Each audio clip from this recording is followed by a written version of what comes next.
France is in trouble, and it's far worse than you think. Debt is exploding.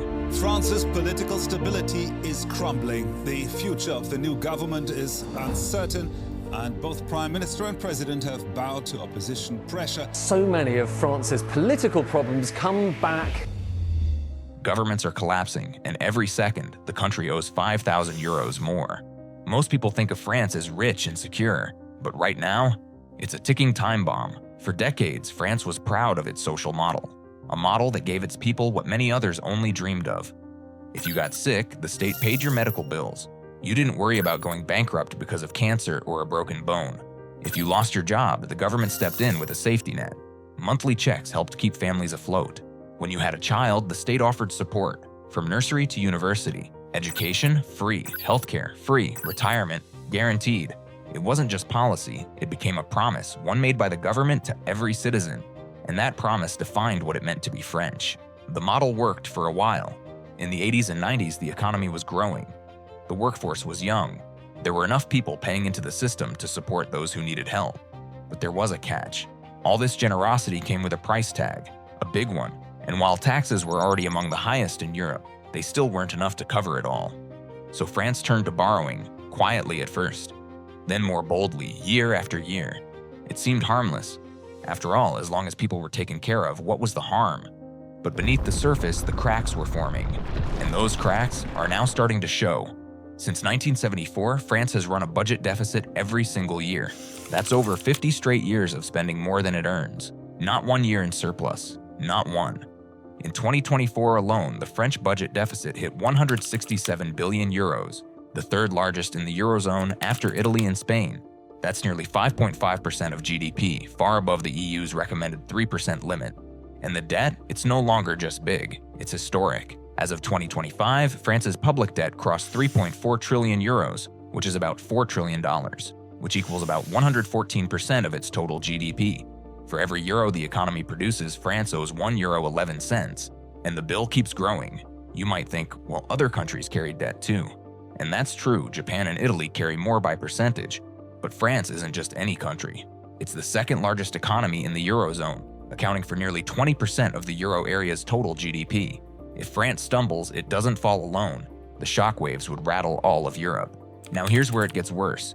The French population is aging fast. In 2024, there were 1.7 workers for every retiree. Compare that to 5 workers per retiree in 1990. That's a collapse in the support ratio. And it's not just the numbers, it's the imbalance. Today, the average French pensioner receives about 1,500 euros per month, while the median net salary for workers is around 2,100 euros. In many cases, retirees now earn nearly the same, or more, than active workers, and the French government is spending cash to make that possible. Pensions alone cost France over 340 billion euros per year, roughly 14% of GDP, the highest in Europe. Meanwhile, youth unemployment hovers near 17%, and long-term jobless rates remain stubbornly high. Every second, France adds another 5,000 euros to its debt. Every second. And every government that's tried to fix it has failed. Some tried raising the retirement age, others cut spending or pushed new taxes, but the result is always the same. Protests erupt, cities shut down, poll numbers crash, the government collapses. In just the last 8 years, France has seen 3 major government shakeups, each triggered by failed reforms or public backlash. The pattern is clear. France knows the system is unsustainable, but politically, it's almost ungovernable. No party can push through lasting change without facing massive resistance. There was a time when borrowing didn't seem dangerous. In fact, it almost felt smart. When the euro was introduced, borrowing costs across Europe fell fast. For France, interest rates dropped to historic lows, hovering below 1% for much of the 2000s. It was like money on sale. Why make tough decisions when you can just borrow? So they did. Government after government delayed reforms. Nobody wanted to be the one to cut pensions, raise taxes, or trim benefits, because doing so meant political suicide. But cheap debt has a shelf life, and in 2022, it expired. After inflation soared, the European Central Bank hiked interest rates.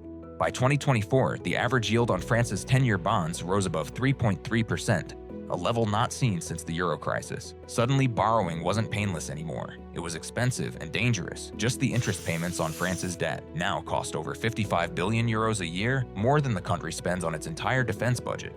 That's money gone, not to services, not to investment, just to stay afloat. And here's where it gets more serious. France spends 57.3% of its GDP on public expenditure, the highest in the OECD. More than Sweden, more than Germany, more than anyone. That means more than half of what the country produces goes to paying for social programs, civil servant salaries, subsidies, and welfare. And with fewer people working and more people retiring, those bills keep getting harder to pay. The result? A vicious cycle. France borrows money to fund promises. That debt grows, and it needs more borrowing to pay the interest on the old debt. Meanwhile, reforms are stalled, protests grow, and elections come too fast for real change to take root.